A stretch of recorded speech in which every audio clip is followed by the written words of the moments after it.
Hello, people, and we have done it. 4-1, absolute demolition and annihilation of, well, the mighty Spuds. The mighty Spuds. In the second half, we absolutely destroyed them. Nothing more, nothing less. They had nothing on us. They couldn't do anything. Igor Tudors has been absolutely smashed and feels great. Genuinely feels great because before this game, I'm not gonna lie, didn't have a great feeling. Did not have a great feeling at all about the things that are about to go down. Genuinely, because based on the first two games, based on the games against Wolves, based on the game against Brentford, didn't struck me with confidence. I'm not gonna lie, it didn't struck me with confidence. But today all was rectified to a degree. Everything was rectified, everything was fixed, and we actually did a splendid job. And fair dues to Gyökeres, fair dues to Eze. The Eze and Gyökeres show was in full effect, 2 goals for each of them. And I'm not gonna lie, for the second half, Mikel Arteta gets a lot of credit because the first against the second half, like night and day. And the second half, when players came out, no subs, I was a bit annoyed because Trossard was, well, awful. I'm not gonna lie. Somehow everything changed. Mikel Arteta did something at the halftime that absolutely shook up the team, put them into the right mindset. They calmed their nerves, and everything was spot on. Everything was spot damn on. So big up to Mikel Arteta as well for the second half. So let's talk about all this. Let's discuss this and let's see where this leads us. So, yeah, it was fantastic to say the least, people. Don't forget to like the stream, subscribe if you're new, and of course, leave your thoughts in the live chat. Big up Quaja, big up. Big up Arsenal fan, big up. Odegaard actually passed the ball for Gyökeres' second goal. Yes, he did. And he bopped the defender off as well. Big up Cooper. Hope you're doing well. Hope you're feeling fine. Eze is the proper number 10. Big up AJ, the hardest working mod in the community. Big up. We need more of Eze in the 10. None of this Odegaard, Merino, Havertz, Saka crap. We need Eze in the 10 till the end of the season, because once he gets into gear, once he gets into proper rhythm, there is no stopping him. Let's be real. 5 goals in 2 games against Spurs. I've got 5 on it and all that stuff. Let's be real. The negative, yeah, we got away with murder partially with that dive from Gabriel. It would have been 2-2. 100% the game would have been different, I think. But hey, we lucked out. We genuinely lucked out, and thankfully it didn't cost us anything. And Trossard was embarrassing, to say the least. That goes without saying. Like the stream, subscribe. Viktor Gyökeres, my striker. Yes. My striker. It has gone from this till the end of 2025, and in 2026 it has become this. It's actually, he is on the rampage in 2026. He has quite fantastic start of 2026. In the first 2 months, he is absolutely bopping people around, to say the least. He's scoring goals. He's on 14 or 15 goals in all competitions right now. He's going to break the 20-goal marker, 100% in all comps. In an ideal scenario for me personally, he will score, I would say, about 15 to 20 in Premier League by the end of the season, and he's going to get up until 10, if not more, in the rest of the competition. So that was my goal for Gyökeres. In the beginning, before the season kicked off, I said he needs to score 20 in Prem, 10 in rest of the competitions, and I think he's going to do that. I genuinely believe he's going to do that, and I'm sticking to it, because on the course he is right now, he actually will do it. He looks like he is on a mission. He's starting to figure things out. He's getting the ball much more. His first touch has been better in the last few games, and that is quite fantastic to see. He has better hold-up play. It feels like he's fitting into the team much nicer right now. And it showed today against Spurs. It showed against Spurs, and it was nice to see it. Saying that, it's only Spurs. They are relegation candidates. Looking at the Spurs' schedule till the end of the season, yeah, they actually might go down. And that actually would be quite insane, to say the least. I'm not going to lie. Amazing what happens when you pass the ball to Gyökeres. Exactly. Big up Eze and Saka. Hopefully Saka is okay as well. He came off. People say he's okay. At the same time, in game protocols, when he got subbed off in the brackets after Bukayo Saka's name, it was listed as an injury. So hopefully it's just a precaution and he's going to be fine. That is the hope at the moment. Because whether he's on 300 grand a week or not, whether he's dropping stinkers or not, he is a very valuable member of the team. He is the guy that makes us all tick partially. He's the guy who demands a lot of attention from defenders, and that opens up the arms of the rest of the players. So definitely, and 100%, that should be the trick, and that should do the job. And I really, really hope that Saka is okay. Big up, Waveland. Big up. Hope you're doing well. Hope you're excited about the win. Big up, Stormsteel. Big up. Hope you're doing well. Hit the likes and everything. Yeah, people, listen, hit the like, subscribe if you're new, and all that good stuff. And let's do this, people. Absolutely, let's do this. Because in the first half, I'm not gonna lie, I was hella pissed off. Because we scored the goal, fantastic feeling. Declan Rice gathers everyone around himself, says, now focus for the next few minutes, and just for him to 20 seconds later pretend that he's Neymar or Ronaldinho or someone like that, and to lose the ball, basically give it to Colomwani and score the tying goal. Like, that really pissed me off. Like, talk is cheap, do the talking on the pitch. And yeah, it didn't look like it's going to happen. But in the second half, as I said in the beginning of the stream, fair play to Mikel Arteta. There goes big credit to Mikel Arteta of what he said and did at halftime. Because the players came out, no substitutions, nothing changed player-wise, but the players seemed more calm, more relaxed, more focused. They played with more intent, and they got the job done. Absolutely demolished Spurs in the second half. It literally was Eze and Gyökeres show. Credit to David Raya as well, because he was quite good. That save from the line also was fantastic. That save of the line, where that reaction was phenomenal, to say the least. Hincapié, he was great. Yes, he got cooked 1 or 2 times, but overall he was great.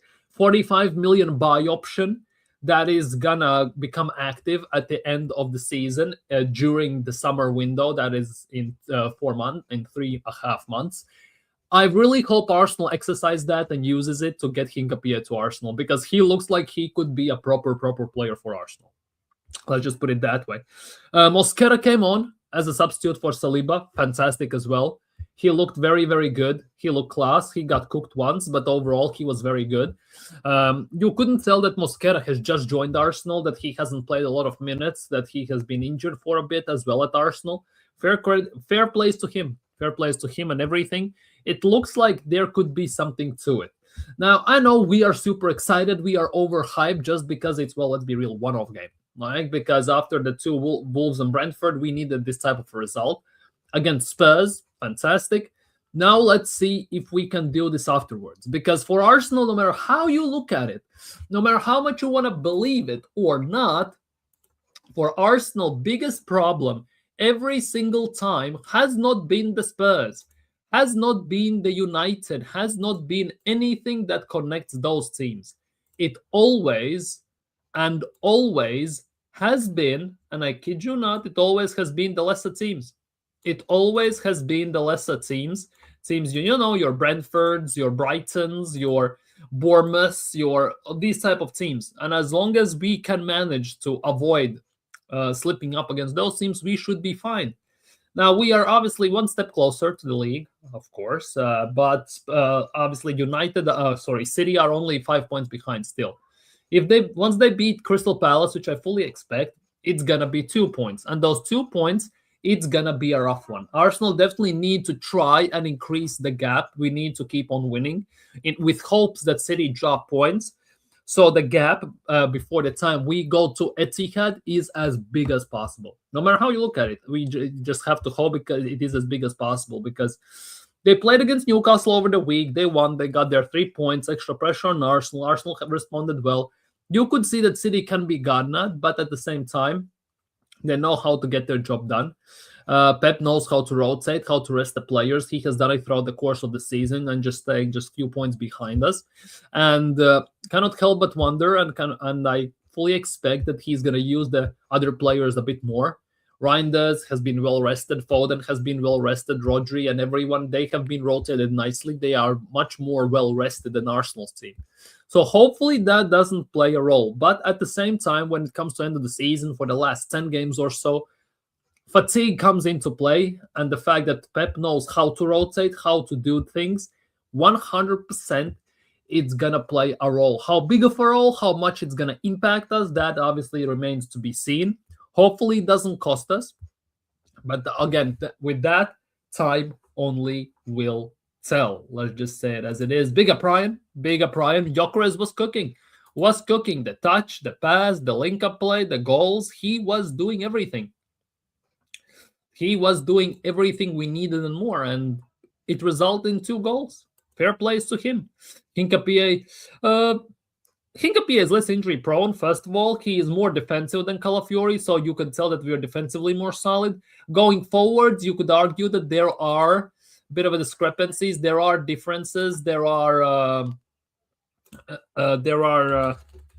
definitely some more influential actions that Calafiori brings to the team in that regard. But the more Hincapié plays, defensively we need to be more solid, because once again we concede goals where we have no business in conceding.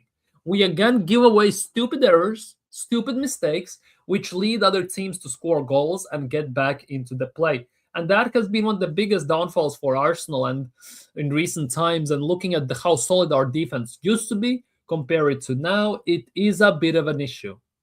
If they shape up, I have no problem with that. But if we start to give away these annoying, useless goals, it could cost us dearly. And hopefully it doesn't, but definitely there is a big problem with that. Hopefully it's a minor blip at the moment and it gets figured out ASAP. Odegaard's going to play now because of an assist. I hope not. I genuinely hope not, because it's very evident that with Eze in the 10, we look much, much more threatening. Yes, again, it's only Spurs and everything at the same time. With Eze, when he plays, he has a different style and different approach to the game compared to Odegaard, and it shows. And to a degree, maybe there are some instances where Odegaard could be more useful. Saying that, Odegaard at least got an assist. He actually passed the ball to Gyökeres. Gyökeres managed to score the goal and everything, so it was fine. But with you're talking about Gyökeres, it's fantastic how much has changed if you compare the first half of the season to the second half of the season for him at Arsenal. The sheer power he got from standing spot as well when he scored the first goal, it was just insane to even think about. That was a bit reminiscent how Aubameyang scored the second goal against Spurs when Lacazette passed him the ball years back. Also at White Hart Lane. No, let's just say it White Hart Lane as it was. So overall, I'm super happy. I'm super, super, super happy. Was it a perfect game? No, it wasn't. It was one of those performances where Arsenal, for one half, they were let's just put it that way. For the second half, they were demolishing the opponent.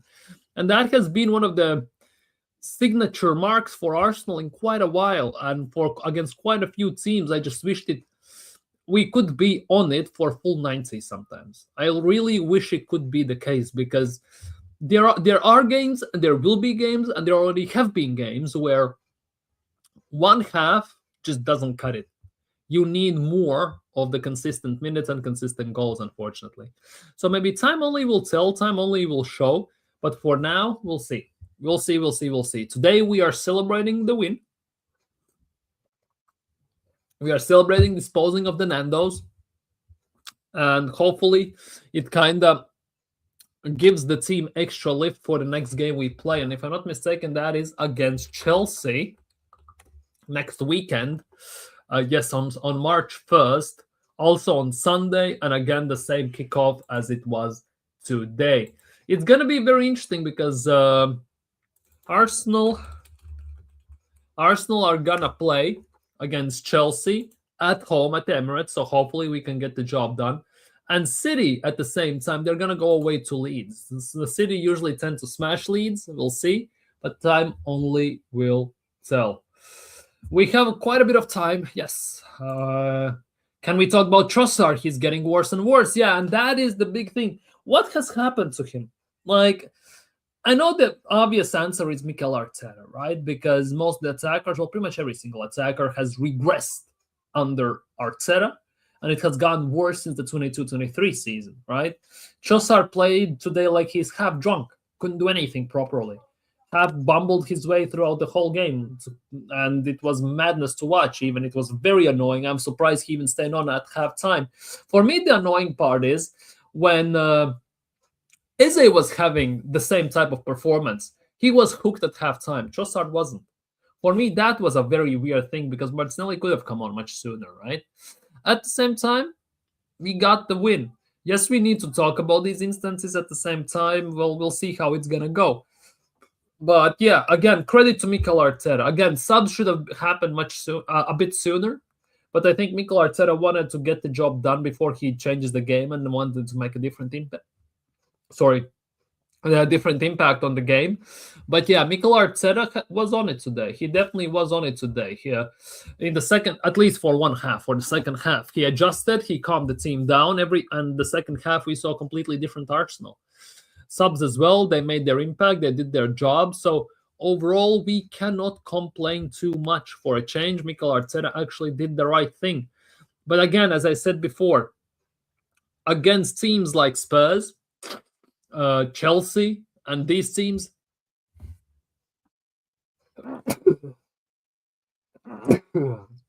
oh, bless me, against these big teams, it isn't that difficult for Arsenal because we tend to play good against these big teams no matter what. For us, again, the banana peel games are the other teams, the teams that are lesser teams. And if, as we have seen, obviously, like Sunderland, like obviously like Wolves, home and away even, and Brentford, Brightons, and all these teams, if we cannot get the job done there, it will cost us long term. And unfortunately, that is the biggest drawback still for Arsenal, the way I see it this season. Let's just put it that way. Big up, coach. Big up, big up, big up. We have 7 days to prepare for Chelsea, yeah. Hopefully Saka is good. He's not injured. We'll see how that's going to go over the week. Obviously, we're going to see. We're going to find out. But for now, let's just enjoy the victory, right? Hincapié was good, yeah. He got cooked a few times, but overall, he had a very, very strong and very good performance. As I said before, I really hope that in summer, Arsenal exercise the 45 million buy option. It's an option, not obligation, so Arsenal actually don't have to buy him, but the way Hincapié is playing, the way how useful he is to this team, and how he has looked for Arsenal when he has played, I definitely would think that Arsenal are going to exercise that option, and I hope they do. Rice, I'm not even mad at being perfect for 40 games and one mistake, but he made up for it 10 duels. Yeah, he made up for the mistake. For the second half, the whole team made up for some shortcomings they had in the first half. Rice in the second half fully made up for the mistake he had in the first half. But the way we played in the first half, again, it was very frustrating. And the fact that he came out that interview during the week, it made it look 10 times worse, right? And since we are fans, we are reactionary. The nerves, the adrenaline, everything gets to us. That was one of the biggest talking points. Like, shut up and do the talking on the pitch. You don't need to go do these interviews where you talk about this crap. Let's be real.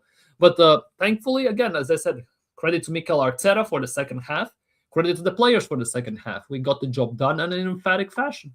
Spurs had nothing on us. When the ball goes to the left, Timber, Saka, Saliba demand it on the left. On the left, we need quite a bit of presence. On the left, we need much, much, much more. Like, I really hate that. I really, really hate that. By the way, Timber as well. Timber has been just... I don't even know how to describe this. Timber has been off it for about a month or so, if not more. Timber definitely feels like he's fatigued and drained, and he doesn't have a backup because White, again, wasn't for the game ready. And Timber definitely, it feels like he's missing something, whether it's an injury, whether he's just genuinely, he has no energy left and he needs to recover. Might be just tiredness. We'll see. We're definitely going to see, because the way he got the yellow card against Spurs today, it was the same type of tackle, misplaced pass, and everything like he had against Wolves numerous times, like he had against Brentford numerous times, like he has had it before. And it feels like the left back curse. As soon as you play left back for a certain amount of time, you kind of get worse. That's because you played out of position. That's why I'm very, very adamant on this channel, at least, and with myself, that I don't want to see Jurriën Timber as a left back whatsoever, because that makes him worse once he goes even back to right back. Imagine Neymar and Kinkapé. We need flair. We need a proper left winger, and that is the biggest hole in the team. And how we haven't signed a proper left winger, it's actually kind of insane if you think about it. It's actually insane. Timber is tired. You definitely can tell that. The issue with that is the tiredness leads to injuries, because there's just so much you can take from your own body until it also gives up. And I hope that White is fit to play, or we figure maybe Mosquera as a right back for one game where Timber doesn't have to play or something like that, that he gets the rest. He needs that rest more than most of the players on the pitch as well. Yeah, that yard of pace is lacking. That focus as well is lacking, because the more tired you are, the less focused you are. Big up, Ozzy, big up. Cecil Frampton just said Arsenal are winning the quad. I just relax with this crap. Why can't Arsenal fans stay humble and not get excited soon? I don't know. Genuinely don't know. The quad, the treble, all these talks, just take it one game at a time. Take it one game at a time. Because this is very reminiscent of how Liverpool fans were when they had Benitez, Brendan Rodgers, and all these managers. Every single season, oh, this is our year. We're going to win this and we're going to win that. And at the end of the season, they are top 4 best case scenario, right? And this is very reminiscent of that, like History Channel FC. And with Arsenal, I don't know why the fans are so entitled that they think we're going to win it all. Genuinely. Because if we don't win that Carabao Cup, the quad, we are not winning, right? At the same time, they're going to say, well, we have bigger fish to fry. We have Premier League, Champions League, and FA Cup still. We are still in it. Like, it's going to be double standards. It's going to be shameless hypocriticalness and everything. Like, it's going to be nuts. Who you getting on left wing? Yildiz. One at Kvaratskhelia. Well, that is out of the window. But, yeah, it looks like it. I would take Kenan Yildiz. Like, there are not that many left wingers, let's just put it that way, that I would take even. Because for Arsenal to get a left winger, we need a proper left winger who is already somewhat or quite heavily established. We don't have time for these youngsters to be bedded in or to get another injury-prone player where we have to question everything like we are now with Calafiori even to a degree. We don't have time for that. We need an established, proper left winger. And I don't want to see Nico Williams at all. I don't want to see players like Gordon, even though Gordon is decent. But for me, Gordon strikes me more a bit of a striker than a left winger. And everything, like, for me, there are certain players that I would take. But like on top of my head, for me, number 1 is Kenan Yildiz, no matter how you look at it. Personally, for me. But time only will tell. Obviously, time only will tell. That was for Thomas Frank. Yeah, Eze who? Remember, Thomas Frank said Eze who when he has scored 5 goals in 2 games against Spurs. Eze alone this season against Spurs has scored 2.5 times more goals than Spurs have scored against Arsenal. Let that sink in. Raya's been dodgy. We need a young keeper. Raya has been dodgy, definitely. And for me, that is a big issue with Raya in that regard. Raya... And either it's Mikel Arteta, most likely his instructions to come out of the goal, do some shenanigans, or he gets bored in the goal. Like Ramsdale said, he's watching pigeons and all this stuff. Like, I don't know, because Arsenal holds so much possession that Raya feels he needs to do something, otherwise he feels left out of the game, right? But with Raya, I don't know, he has these dull moments where it makes no sense for him to do something, yet he still wants to do it. And that, for me, is the biggest thing. But David Raya, for me, is a very good keeper. Very, very good keeper. If we win the league, okay, cool. But I still will stand on this, that he is not a proper long-term title-winning goalkeeper. Still believe so. Big up, Mubarak. Big up. I'm so thrilled for the performance. They must get a wonderful play. Yeah, second half performance. Yeah, first half, not so much. Even though we dominated, but it felt like we were running around like headless chickens. Genuinely felt like we were running around like headless chickens. Yeah, Gordon feels more of a Martinelli. But Gordon as well, he is more of a striker than anything for me personally. Let's just put it that way. Is the Iceland guy from Real Sociedad good? We might get like, why Sociedad again? These Real Sociedad things. Why is this happening again? Why do we need another player from Real Sociedad? Why do we need another Real Sociedad guy? But I don't know. Like, Real Sociedad are not doing that great. Himself is as well like that guy.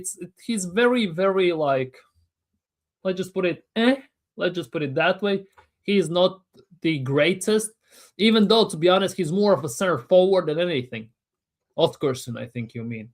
He's more of a center forward, and yeah, he has 9 goals in 4 games. He's 21 years old. Again, he feels too young to be anything for Arsenal at the moment. Big up AFC always. Hope you're doing well. We need such teamwork. We need more of it. We need communication in the team.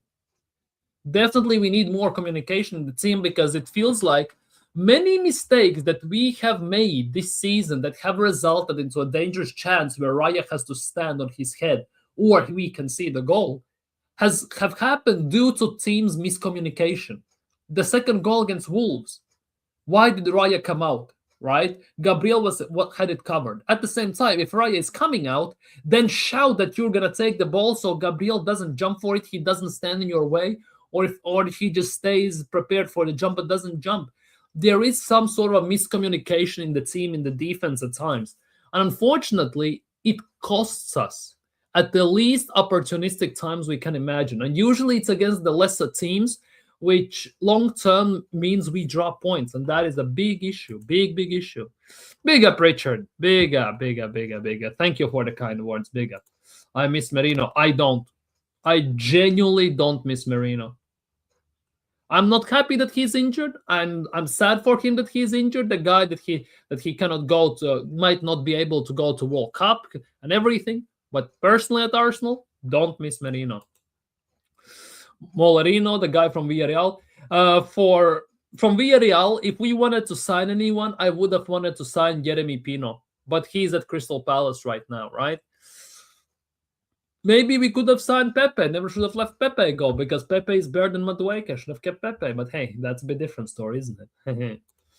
Spurs have a modern new stadium, but they slowed the first 5 minutes with the halftime and the tech issue with the referees. £1 billion league, and they have issues like that, and they have to resolve it in a mysterious way. They don't have just a simple backup for the communications and everything. It's actually embarrassing, I'm not gonna lie.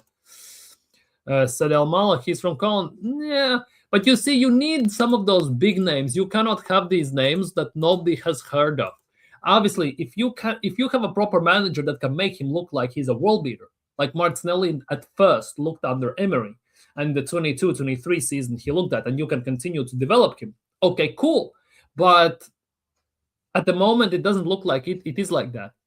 And the proper left wingers you could get these days, there are specific positions in world football, unfortunately, where the pickings for those positions are so slim, it's actually scary.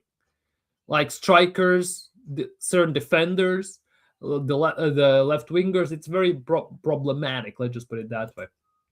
Big up, Roy Marsh. Big up. Yep, I'm still Arteta out. People might not like to hear it, but today, credit to Arteta, he got it spot on.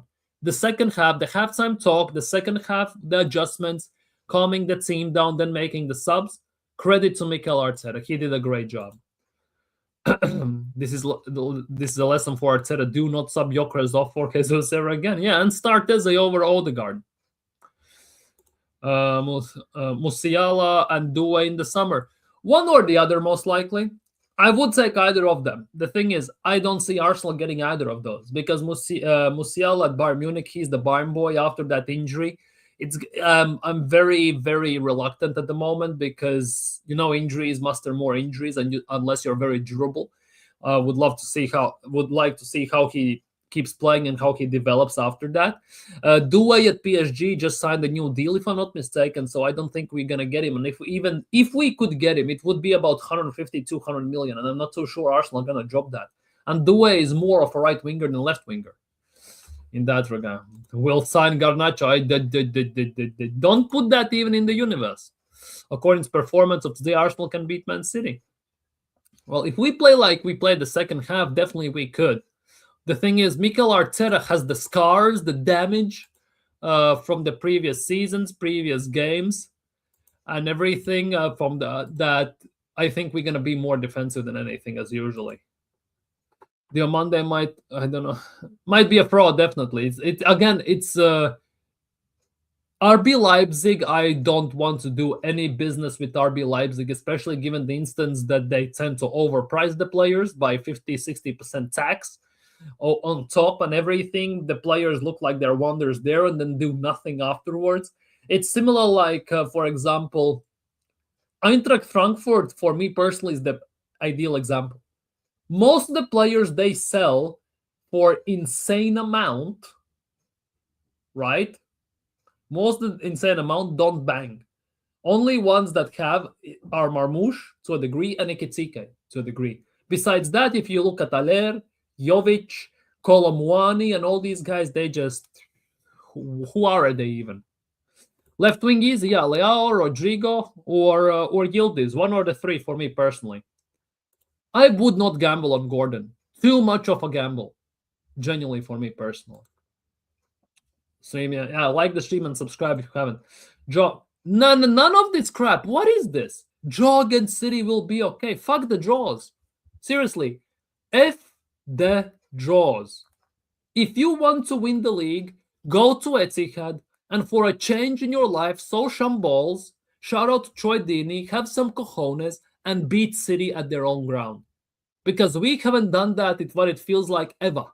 We have, but obviously at the moment it feels like we have never done it. You go there, and best case scenario, we get a draw.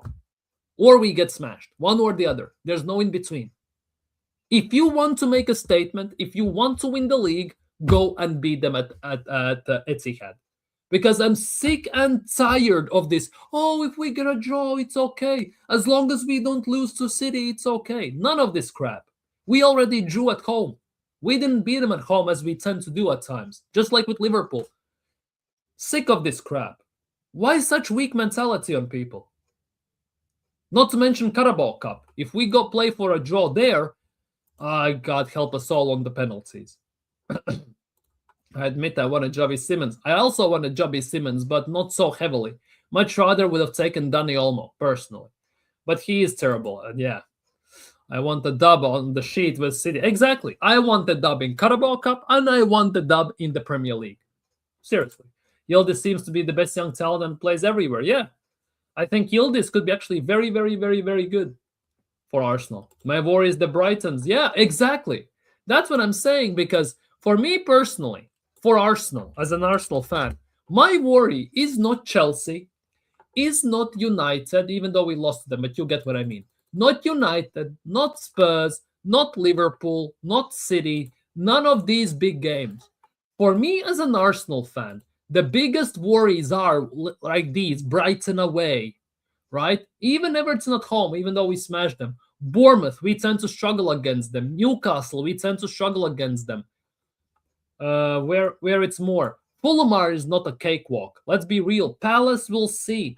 West Ham away, even though we have smashed them, we tend to struggle against them. Burnley at home, they might be relegated, they don't need much, but if they will gonna be in the battle to stay up, it's gonna be rough. At the end of the day, we have how many big games? We have Chelsea, right?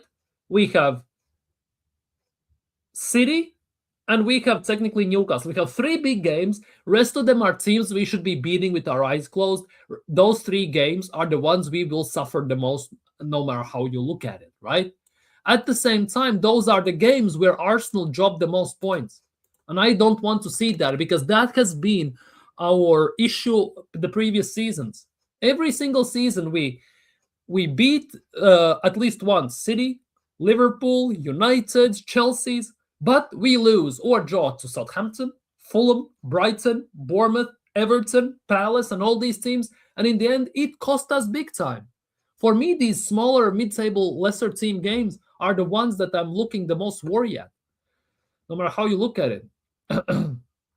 Yeah, there's a big possibility of that. If we don't play Odegaard, we actually might win. I don't care. He could win the quad, sack him over the injuries. Those injuries definitely not looking great. The 2 things define you. One is your patience when you have nothing. to your attitude when you have everything. Money reveals your true self. Exactly. Very well said, AFC always. Very, very well said. Big up Nani, big up Sam. We just need to get the 3 points. We need to win. We genuinely need the win. Exactly. We need to win every single game. We need to treat everyone like a final. These are the fixtures. Those are the fixtures. Those games are the ones that are the most worrisome. We can do this, but between we can and we will, there's a very big difference. We need to believe. I've been believing in this Arsenal team for so long that until they do it, I'm not gonna get hyped. I'm not gonna get over the moon. I'm not gonna get giddy. You will hear no no quad, no treble, no nothing talk until we do it. Because if we win the Carabao Cup, you will see some chest that Arsenal actually gonna win the league. Because we will actually get it over the line. It will mentally 100% affect the team knowing that they have beaten City in the cup final and they can do it again in the league and they have extra advantage for them. If we lose that final, it could go south real quick because that again gives the physical and mental edge to Man City when we play them at Etihad and for the rest of the season, depending also how many points we are ahead of them or we are drawing at them, no matter what happens from this point forward till April. When we play City, I'm sorry, I forgot. When we play on April 18th in the Premier League, that is going to be very defining, that Carabao Cup final. Yeah, Nico O'Reilly is very good. He's been a revelation for Man City this season to a degree. And with Man City having the wing-back issues at right back, left back, right? He has definitely been like a breath of fresh air. He carried them over the line against Newcastle, and he's like Miles Lewis Skelly for us last season. Will that be enough for Man City to get something? Bigger chances than not could be the case. On top of all that, Pep never goes a season without a trophy. Last season was an anomaly to a degree. 2 seasons in a row, definitely not going to happen. Yeah, no Aston Villa, thank God. Exactly. We have 120 different injuries since the start of last season. To be honest, we have more. We have had more. I'm not going to lie, we have had more. And that is actually insane if you think about it. That's on average an injury every 3 days. If you think about it, it's an injury every 3 days. 3 times 120, 360. There's 365 days in a year. If we're looking from that perspective, that's on average an injury every 3 days. How mad is that? Yeah, people, like the stream and subscribe if you haven't already. It's a coin flip, exactly. Right now, it is still a massive coin flip because we are 5 points ahead of City, right? Sounds great. Genuinely sounds great. But City have a game in hand. Let's be real, they play against Palace, and you would expect them to beat the Palace, so it is just 2 points. Now, if City do not drop points, just like Arsenal, if we both don't drop points between time right now till the time we play them on April 18th at the Etihad, that game overall could be title deciding, right? If there is still, let's just say, 2-point gap between us and Man City when we go to Carabao Cup in mid-March, right? Again, it could be title deciding just from the mental aspect. Like, there is lots and lots on riding on those games. Genuinely. Those 2 games against City are season defining to a degree for Arsenal.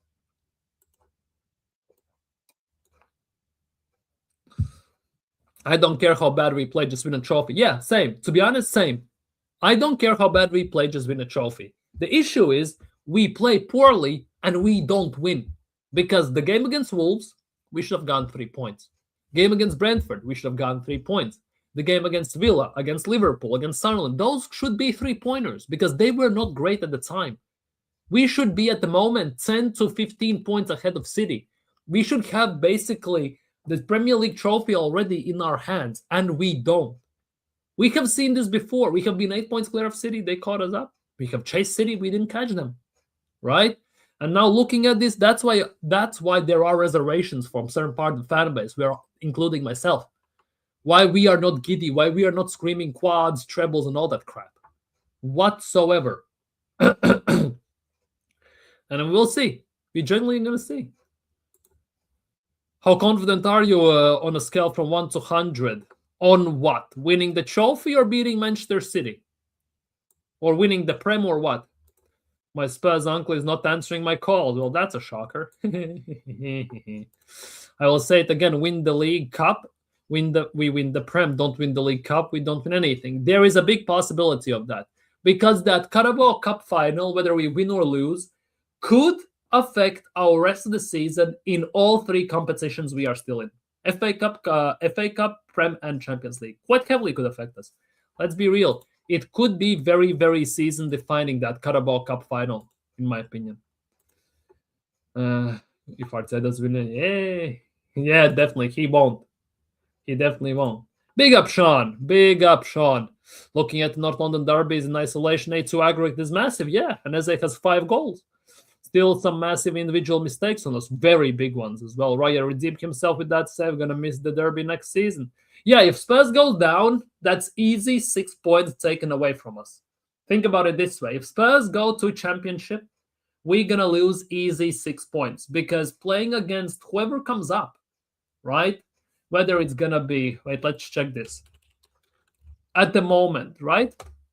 Whether it's going to be Coventry, whether it's going to be Middlesbrough, Millwall, maybe Ipswich, maybe Hull City, maybe Wrexham, Birmingham, Derby County, Watford, Preston. Those teams are all within a shot of top 6, by the way. Southampton, Bristol, QPR. QPR are 13th, and they are 4 points away from the 6th place, which grants playoffs in Championship.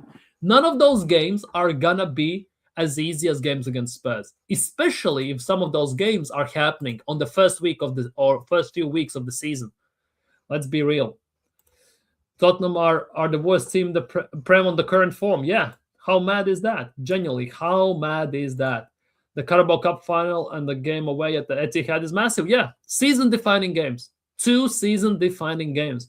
And if I'm not mistaken, we play the Carabao Cup final before we play in Champions League, right?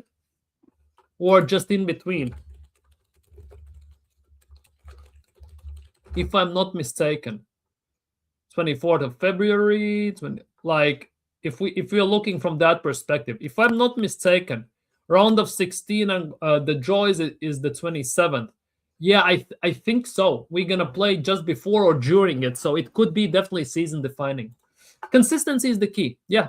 For the first part till the end of 2025, we were the most consistent team in the league, hence why we were where we were. Right now, the consistency has dropped, and the hope is that we can get back to the same consistent levels. Big up, Dreadly Flame. Big up, big up, big up, big up. Hope you're doing well. Good evening.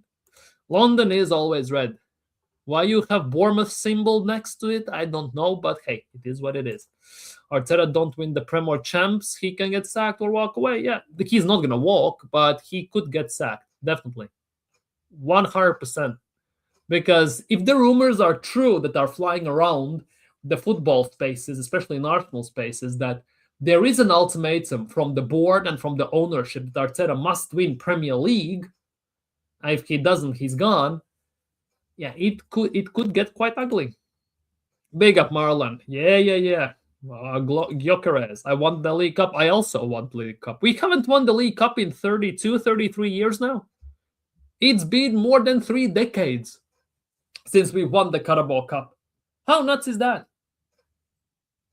More than 3 decades since we won the Carabao Cup. Almost quarter of a century since we won the Premier League. We've never won the Champions League. And it's been 6 years since we won the FA Cup. And it's actually nuts. It's actually insane if you think about it. Way too many fans getting ahead of themselves. Win a single trophy first before we talk about exactly. That's been the whole point throughout the whole season. In the beginning of the season, by the way, I'm gonna be frank with you, right? I said Arsenal are not gonna win any single trophy this season. That was my statement in August, when we had Eze already, when we had Gyökeres already and everything, right? Now we are on top of the table, first in Champions League, final of Carabao Cup, FA Cup 5th round. It's all looking great. It's all looking rosy. However, I'm all for Arsenal and Mikel Arteta to prove me wrong and win the trophies. The thing is, the past history of Arsenal under Mikel Arteta, if it has taught me one thing, is that Arsenal, when it gets to pressure, high-end situations, we usually crumble and win nothing. And that is the case why I don't believe until I see it. For me, actions speak louder than words. I don't give a fuck that Declan Rice says this about believing, Arteta says this about believing, and all this stuff. Do it, then I'm gonna believe. That doesn't mean I don't support my club. I just have expectations for my club.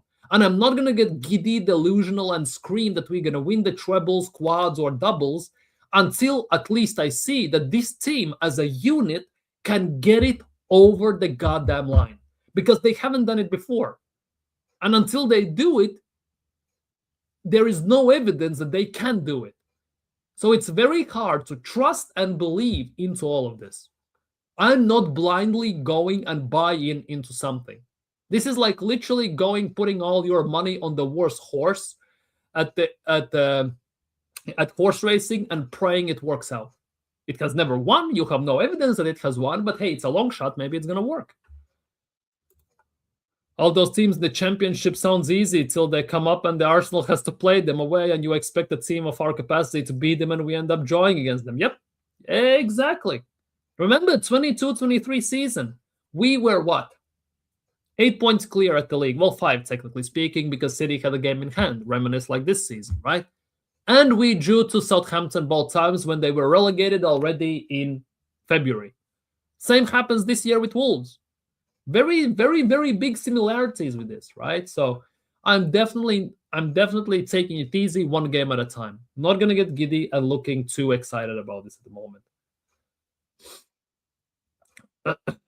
The League Cup result will absolutely determine what our mentality will be finishing off the season. Exactly.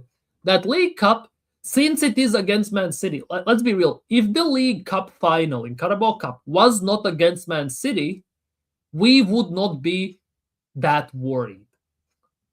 But since City are chasing us in the league, they are 5 points behind with game in hand. If they beat Crystal Palace, it's only 2 points.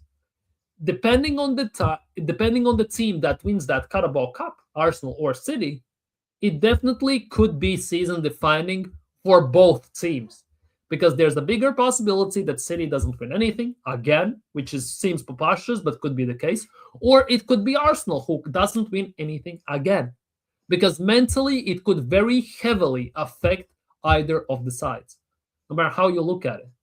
And for me, the nuts part is as well that if Arsenal somehow in this Champions League draw get Manchester City, right?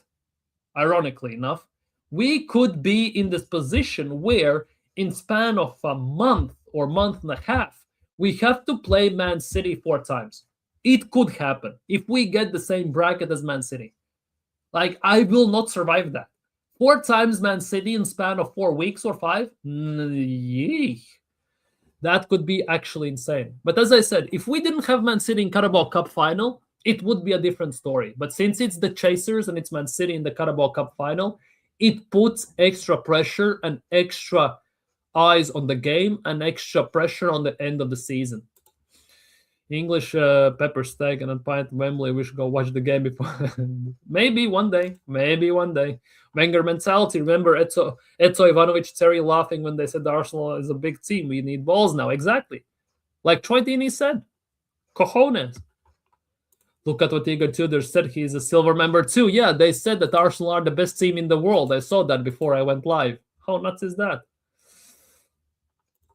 Big up. They can defend. Don't get it twisted. Timber is just super exhausted because he has no backups and he plays every game in and out. Gabriel as well, I think he is super exhausted because he also has no backups. He hasn't had any backups properly.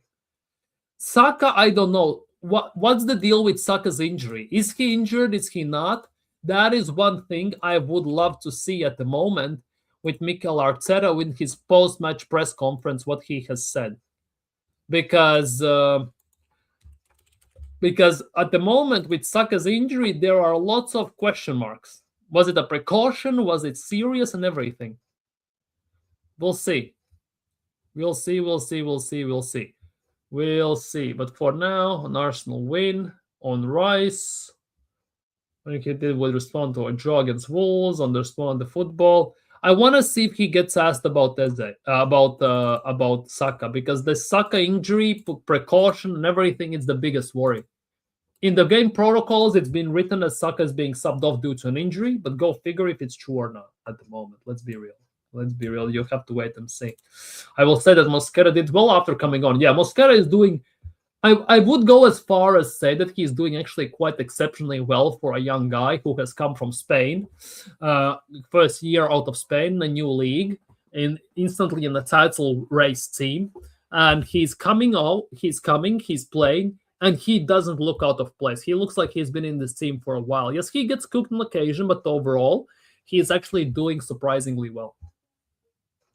Would you take Fabregas as new coach? Not right now. I would take Fabregas under only one condition.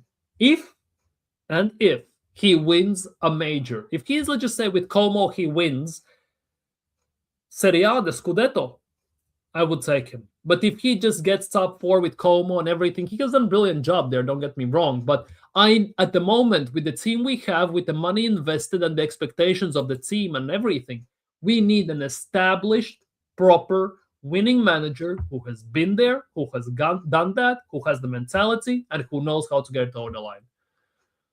I'll just put it that way. They can say we're the best team in the world right now and whatever, but it proves nothing if we win nothing. Exactly. Just like last year. Remember PSG? When Mikel Arteta said in press conference that PSG staff or the bench told him that we were the best team and we lost to them and all this stuff. Like, it's insane. Everyone can say we are the best team in the world. But if you don't win squat, it literally means nothing. Absolutely nothing. Hincapié just earned himself a nice overpaid contract offer from the Arsenal after that performance. Both Burgers, Gyökeres, and Eze banged today. Yeah, the Gyökeres and Eze show was running wild all over the Spurs. 100%. As well, the option to buy Hincapié, £45 million.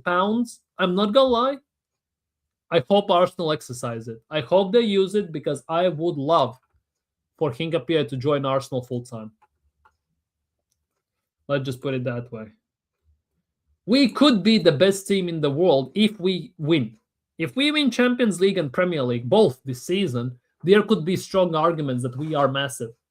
Obviously, Club World Cup is only in, 3 years, something like that, 4 years. So it's a bit different story then.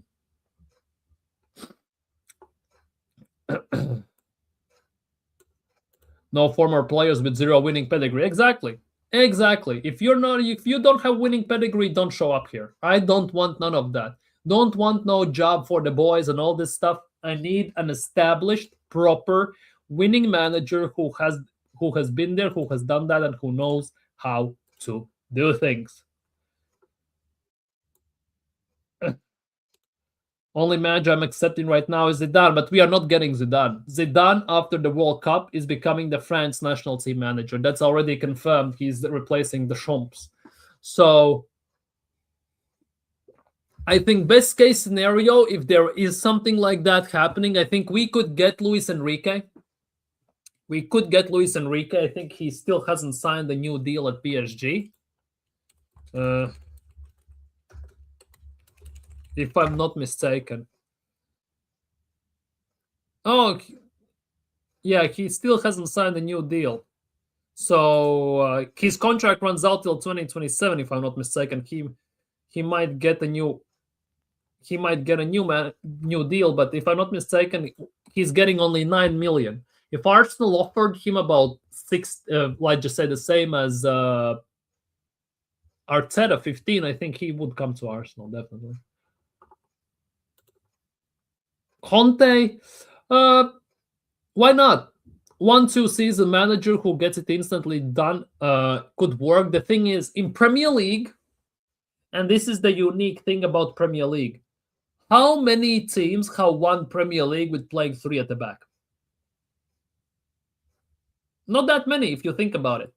Like 1, 2, Chelsea, that's about it. And Conte, if I'm not mistaken, loves playing 3 at the back. He loves playing 3 at the back, and somehow 3 at the back doesn't translate well into Premier League. Yes, he plays 4 at the back at times, but mostly he prefers 3 at the back, and it doesn't translate into Premier League at all. Give your Zubimendi assessment. So far, most of his games, he looks savage as hell, but he bangs on occasions, though, so he's contributing more than our injured captain at the moment. Yeah, with Zubimendi, for me personally, here is the thing. Zubimendi has some good games. He's not consistent enough. As soon as the game gets physical, in high press situations, he falls and he makes lots of errors, right? If our team is ticking and it's playing it's balling, let's just say it that way.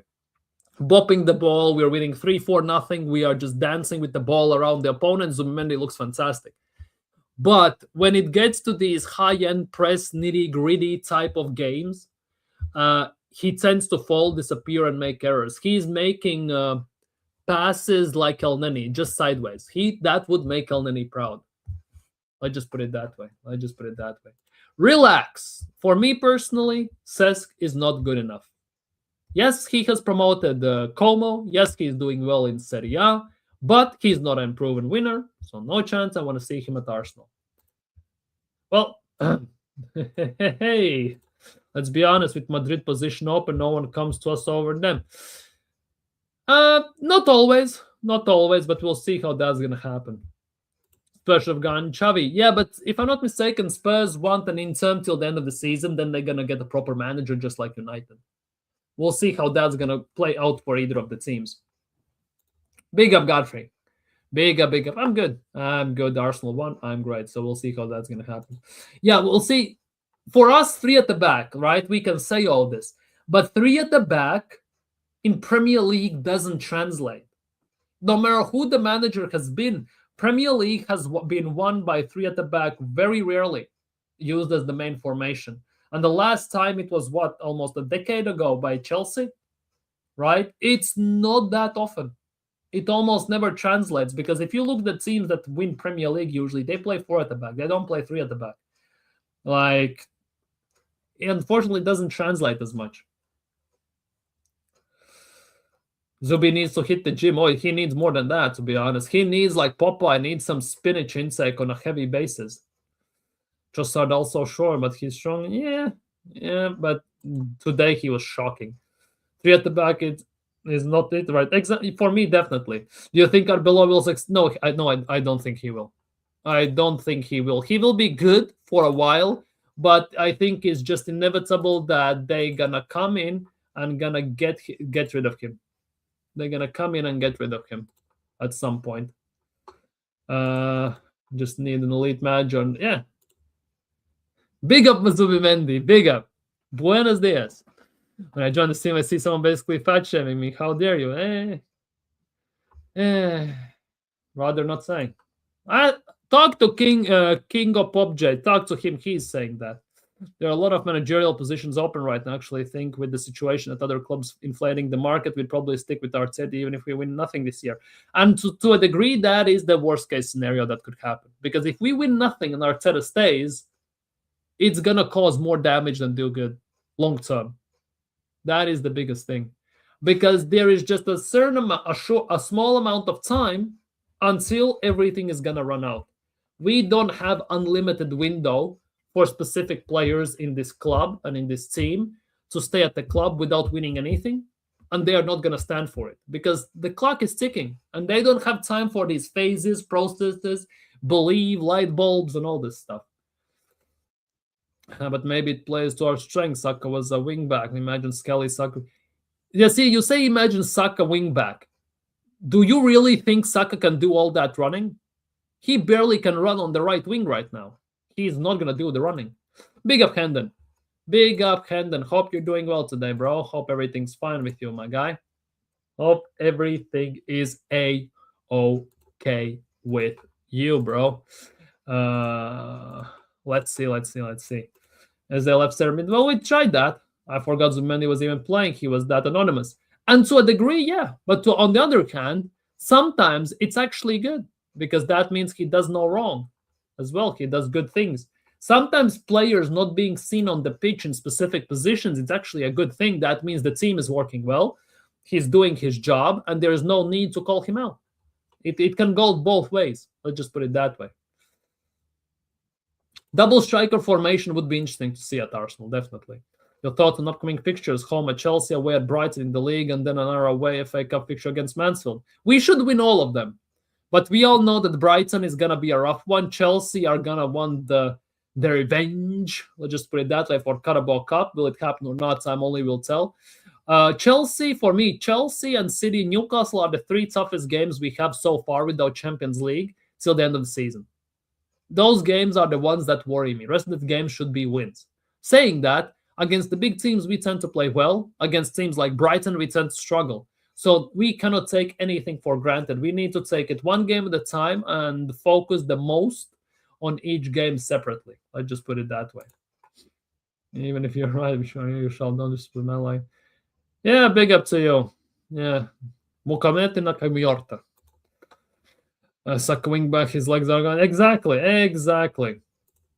He likes defending Saka. Happy with the win, but oh my god, the labs yeah, the first half was shocking. First half, it definitely. That was shocking.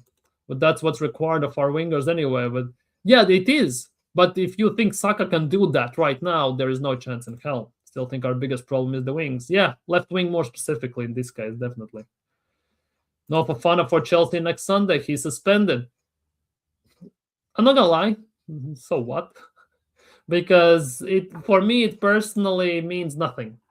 For me, it absolutely means nothing, just on the sheer level of the instance that it could go south real quick. Let's just put it that way. It could go south real quick, and I don't want this to happen. I don't want this to happen, and I hope it doesn't happen. Let's just put it that way. So time only will tell. But one player more or less for each team absolutely means, I just put it that way, nothing to me. Like, seriously, it absolutely means nothing to me. So time only will tell. Let's just put it that way. That absolutely means nothing to me at this time. But yeah, people, I think we, on this note, we're gonna end today's stream. So big up everyone. If you haven't already, like the stream, subscribe if you're new. Gonna redirect you to Northside stream. But for today, I am signing off. So take care and see you soon. Peace.